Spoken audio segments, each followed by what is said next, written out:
नमस्कार, गाँव आइस में आपका स्वागत है। मैं गुलशन तिवारी। शिक्षक हमारी कमियों को दूर करके हमें एक बेहतर इंसान बनाता है। आज हम आपको एक ऐसे शिक्षक से मिलवाने वाले हैं जो किसी परिचय के मोहताज नहीं हैं, डॉक्टर श्री रमाकांत द्विवेदी जी से। सर ने जो है ग्रामीण स्तर की शिक्षा की जड़ों को विस्तार देने का काम किया है। हमारी जो ग्रामीण स्तर की शिक्षा है वो कहीं ना कहीं कमज़ोर कड़ी मानी जाती है और सर ने उसे जो है बाखूबी बेहतर किया है। बहुत बहुत स्वागत है सर आपका हमारे चैनल पे। सबसे पहले मैं गांव आइस के संचालक श्री गुलशन तिवारी जी को और उनके चैनल को सादर धन्यवाद और साधुवाद देता हूं। और गांव आइस के माध्यम से आपने जो गांव की आवाज़ को दूर दूर तक शहरों में या गांव में जो कमज़ोर वर्ग हैं उनकी आवाज़ शहर तक प्रधानमंत्री मुख्यमंत्री तक भेज रहे हैं, इसके लिए आपको बार बार धन्यवाद साधुवाद। मित्र, शिक्षा जीवन की एक ऐसी संजीवनी है जिसके माध्यम से मनुष्य संसार में महत्वपूर्ण व्यक्ति बन करके साथ ही साथ अब जीवनोपरांत वो आध्यात्मिक संसार में भी ख्याति प्राप्त कर सकता है। इसलिए शिक्षा के समान शिक्षा एक ऐसी सिंगनी का दूध है जिसको पा करके हर व्यक्ति पुरुषार्थी, स्वाभिमानी, बुद्धिमान और विवेकशील बन जाता है। शिक्षा के समान कोई भी, कहा गया है कि राजा तो अपने देश में सम्मान पाता है लेकिन विद्वान जो है वो सर्वत्र पूजित होता है।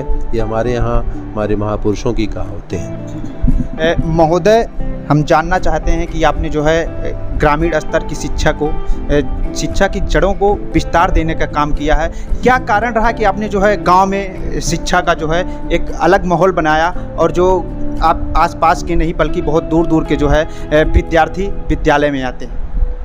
देखिए, गांव में प्रतिभाएं हैं। गांव की प्रतिभा को निखारने के लिए हमें आवश्यकता है। लोग शहरों में विद्यालय खोलते हैं, उनका अपना एक लक्ष्य हो सकता है धनोपार्जन का रहा हो, लेकिन मेरा अपना लक्ष्य हमेशा समाज सेवा का रहा है। जब मैं प्राइमरी स्कूल में पढ़ता था तो मेरे गुरुजी थे, वो जब दोपहर की छुट्टी होती थी, छुट्टी समय हो, तो सदाचार की शिक्षा हम लोगों को देते थे। वो मेरे मस्तिष्क में बैठ गया था और मैंने भी ये निर्णय लिया था कि जब मैं भी बड़ा होऊंगा तो शिक्षक बनूंगा और समाज में, राष्ट्र समाज में और गांव में रह करके मैं अपने ग्रामीण क्षेत्र के लोग जो पिछड़े हुए हैं उनका विकास करूंगा। समय परिस्थिति के अनुकूल मैं शिक्षक तो स्वयं नहीं बन पाया लेकिन विद्यालय खोल करके शिक्षक हुआ। इसलिए मेरे मन में भावना रही कि मैं ग्रामीण क्षेत्र में ही विद्यालय खोलूँगा। सर्वप्रथम मैंने अपना एक विद्यालय श्री जगतपाल रंगनाथ द्विवेदी इंटरमीडिएट कॉलेज कोहड़ौर में स्थापित किया, जो प्री प्राइमरी से प्रारंभ किया गया और अब इंटरमीडिएट कॉलेज के रूप में समाज में और देश में प्रचलित है। उसके बाद फिर मैंने अपने ग्रामीण क्षेत्र में भादर में, जो अमेठी डिस्ट्रिक्ट में पड़ता है, वहाँ पे बाबा जयराम द्विवेदी महाविद्यालय के नाम से विद्यालय खोला, जिसमें इस समय स्नातकोत्तर की कक्षाएं हिंदी और समाजशास्त्र, गृह विज्ञान और शिक्षा शास्त्र की शिक्षा दी जा रही है। और बीए स्तर पर भी वहाँ पर 9 सब्जेक्ट हैं। वहाँ पर बीएड और बीटीसी की भी कक्षाएं नियमित रूप से चलती हैं। और अंत में मेरे मन में आया कि ग्रामीण क्षेत्र के बच्चे जो शहर में जाते हैं, मैंने किशनगंज में एक सीबीएसई बोर्ड का विद्यालय जो सीनियर सेकेंडरी तक एफिलिएटेड है, वहाँ पे एक अच्छी शिक्षा की व्यवस्था प्रदान किया। जैसा कि गांव के लोग अपने माता पिता को छोड़ करके बच्चों को पढ़ाने के लिए शहरों में जाते हैं, ये मैंने एक आध दो पेरेंट्स जब देखा तो मेरे मन में भी ये भाव आया कि ग्रामीण क्षेत्र में यदि इंग्लिश मीडियम का अच्छा विद्यालय खोला जाए तो हमारे पेरेंट्स जो निरीह हो जाते हैं और उनके बच्चे जो अपने बच्चों को पढ़ाने के लिए शहर में जाते हैं, उनकी सेवा शुश्रूषा होती रहेगी। इस भावना से मैंने ग्रामीण क्षेत्र में भी सीनियर सेकेंडरी CBSE बोर्ड से एफिलिएटेड विद्यालय खोला। मैंने बार बार अपने शिक्षकों से भी और विद्यार्थियों से कहता हूँ कि इंग्लिश मीडियम का विद्यालय है, लेकिन हम अंग्रेजियत नहीं सिखाते। हम सनातन धर्म के संरक्षक हैं, सनातन धर्म के संपादक हैं, समर्थक हैं। तो हम लोग सनातन धर्म को ध्यान में रखते हुए अपने बच्चों को नैतिक शिक्षा का विशेष ध्यान देते हैं। अगर हमारे बच्चे नैतिकवान होंगे, सदाचारी होंगे, तो हमारे समाज का और हमारे देश का कल्याण होगा। इस भावना को लेकर के मैंने ग्रामीण क्षेत्र में विद्यालयों की स्थापना की है कि ग्रामीण क्षेत्र के जो पिछड़े हुए लोग हैं, विशेष करके बालिकाएं जो शहरों में नहीं पढ़ने जा सकती हैं, हमारे डिग्री कॉलेज में वो लड़कियां लगभग 50 गांव की बालिकाएं हमारी अपने घर से आकर के विद्यालय में पढ़ रही हैं और पोस्ट ग्रेजुएट कर रही हैं, वो BTC B.Ed कर रही हैं, उनके सारे संसाधन हैं, उनका जीवन उज्जवल है। इस भावना को लेकर मैंने समाज सेवा की भावना के उद्देश्य से ग्रामीण क्षेत्र में विद्यालय की स्थापना की है। और साथ ही साथ मैं ईश्वर से भी निवेदन करूंगा कि ये भावना मेरी सदैव बनी रहे।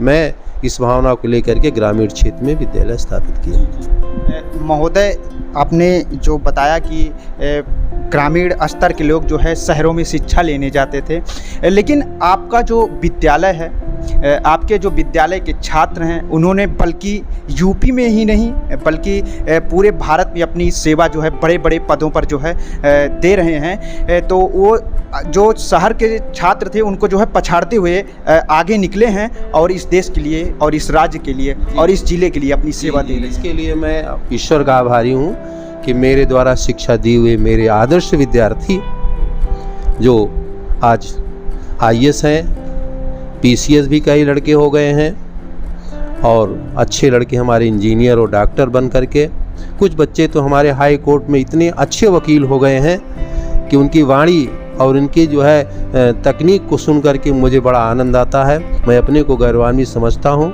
मैंने बच्चों के साथ में कभी भी ऐसा नहीं हुआ कि उनको मैं अपने बच्चों में, अपने निजी बच्चों में और अपने शिष्यों में कोई अंतर कभी नहीं रखा। और आज भी मेरे विद्यार्थी जब मेरी कभी फ़ोटो लोग डाल देते हैं फेसबुक पर, तो हमारे लाखों विद्यार्थी, हमारे पढ़ाए हुए लाखों विद्यार्थी उस फेसबुक को देखते हैं और कुछ न कुछ उसमें ज़रूर लिखते हैं। और कई बच्चों ने तो कहा कि गुरुजी एक बार हम सबको एक बार बुलाया जाए और हमारे निवर्तमान विद्यार्थियों का एक सम्मेलन कराया जाए जिसमें हम सब लोग इकट्ठा होकर के आपस में मिलेंगे और आपके द्वारा जो हमें आदर्श शिक्षा प्रदान की गई, नैतिक शिक्षा प्रदान की गई, सोशल विकास की शिक्षा प्रदान की गई है, हमारे कर्तव्यों के बारे में जो मुझे बताया गया है, उस पर हम लोग चर्चा करके और आपको सर अभिनंदित करेंगे। मैंने कहा बेटा मैं हृदय से सबको आशीर्वाद देता हूँ, आप लोग जहाँ भी हो ईमानदारी निष्ठापूर्वक जिस भी पद पर हो काम करते रहो। आज मैं देखता हूँ मेरा बेटा, मेरा पढ़ाया हुआ विद्यार्थी, चाहे वो व्यवसायी है या किसान है या ऊंचे पद पर है, फिर भी वो एक निष्ठापूर्वक ईमानदार व्यक्ति के रूप में समाज की सेवा कर रहा है। इससे मैं अपने को धन्य समझता हूँ और इस संसार में आने का मेरा लक्ष्य जो है ईश्वर मेरा पूरा किया है, इसीलिए मैं बहुत प्रसन्न रहता हूँ। देखा जाता है कि जब लोग समाज में अपना वर्चस्व बना लेते हैं, जब उनकी छवि बेहतर हो जाती है, तब वो राजनीति में आते हैं। क्या कारण रहा कि आपने जो है राजनीति नहीं चुनी? क्या आप आगे राजनीति में आ सकते हैं? मुझे सर इस तरह से राजनीति में, चूँकि सेवा भाव से राजनीति होना चाहिए और कहीं न कहीं वो सेवा भाव प्रभावित होता है राजनीति में, और उससे कभी कभी ये मन ज़रूर बनता है कि मैं सोशल स्कूल चला के सामाजिक सेवा कर रहा हूँ, कहीं कहीं थोड़ा सा कमियां महसूस होती हैं, कुछ स्तर की मैं सेवा नहीं कर पा रहा हूँ जैसा मुझे करना चाहिए था, क्योंकि एक मेरा सीमित दायरा है इस दृष्टिकोण से। और दूसरी बात, मैं अब इस एज पर पहुँच गया हूँ कि ये नहीं चाहता हूँ कि राजनीति में कूद पड़ूँ, और मैं चाहता हूँ कि मेरे बच्चे, मेरे पढ़ाए हुए बच्चे या मेरे निज के बच्चे अगर वो राजनीति में आना चाहते हैं तो हम निश्चित रूप से उनका सहयोग करेंगे, उनके साथ रहेंगे, उनके साथ अपना आशीर्वाद प्रदान करेंगे। मेरा अपना खुद का कोई इस तरह से लक्ष्य नहीं है, क्योंकि राजनीति में हमारे क्षेत्र में हमारे मोती सिंह हमारे मित्र हैं, वो बड़े अच्छे विधायक हैं, बड़े अच्छे मंत्री हैं, उनका सहयोग हम सब लोगों को बराबर मिलता रहता है। तो यहाँ मुझे कोई आवश्यकता नहीं है। यदि आवश्यकता हुई हमारे बच्चों को तो अमेठी क्षेत्र से वो चाहेंगे तो राजनीति में सहभागिता कर सकते हैं। जी सर, हम आपसे जानना चाहते हैं कि जो युवा अपने अंतर्मन में तो महान बनना चाहते हैं, कुछ आईएएस ही बनना चाहते हैं, डॉक्टर ही बनना चाहते हैं, लेकिन जब वो अपनी असल ज़िंदगी में सफल नहीं हो पाते हैं तब वो अपनी कमियों को कोसते हैं कि पारिवारिक स्थिति सही नहीं थी, जो है परिवार की जिम्मेदारियों के कारण मैं जो है आईएएस नहीं बन पाया। तो ऐसे युवाओं के लिए आपका क्या संदेश रहेगा? मित्र, कोई ये आवश्यक नहीं कोई आईएएस ही बन जाए। एक आदर्श मानव बन करके वो देश की, राष्ट्र की, अपने समाज की सेवा कर सकता है। कभी भी आदमी को हताश नहीं होना चाहिए, प्रयास करें, और सफलता जो है ईश्वर के भी अधीन होती है। और अगर वो असफल हो गया ही तो हृदय मन से असफल ना हो, जहाँ भी है वहाँ ईमानदारी और निष्ठापूर्वक कार्य करे। और समय परिस्थितियाँ आदमी की बदलती रहती हैं, हो सकता है उसे ऐसा अवसर ना मिला हो कि वो कोई वरिष्ठ पद पर कोई सरकारी नौकरी मिल जाए। यदि गांव में भी है तो अपने को एक आदर्श नैतिकवान व्यक्ति बन करके समाज राष्ट्र की सेवा करता रहे।